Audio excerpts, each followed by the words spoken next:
ଦହି ପଖାଳ, ବାଇଗଣ ପୋଟଳ ଭଜା,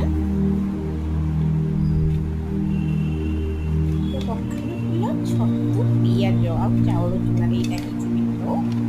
ଏଇଟା କଖାରୁ ଫୁଲ ପିଠଉ। ତା ସାଙ୍ଗରେ ଆମର ଅଛି ଦେଖନ୍ତୁ ଦହି ଲଙ୍କା। ଏଇଟା ବରହମପୁର ସାଇଡ଼ରେ ବହୁତ ମିଳେ। ଦହି ଲଙ୍କା ବାଦାମ ଚୁରା, କଖାରୁ ଡଙ୍କ ଆଳୁ କଖାରୁ ପଡ଼ିକି ଭଜା ହେଇଛି। କଖାରୁ ଡଙ୍କ ଭଜା, ଆଳୁ ଛୁଙ୍କ ଭର୍ତ୍ତା, ଅଛି ବଡ଼ି ଚୁରା। ତା ସାଙ୍ଗରେ ଆମର ଅଛି କୋଶଳା ଶାଗରେ ବଡ଼ି ପଡ଼ିକି ଭଜା ହେଇଛି। କଖାରୁ ଫୁଲ ଏଇଟା ହେଉଛି ଛତୁ ଭଜା, ପିଆଜ ଟମାଟୋ ଦେଇକି ଖାଲି ହାଲକା ଭଜା ହେଇଛି, କିଛି ମସଲା ଦିଆ ହେଇନି। ଛତୁ ଭଜା, ଟମାଟୋ ବଡ଼ି ବାଦାମ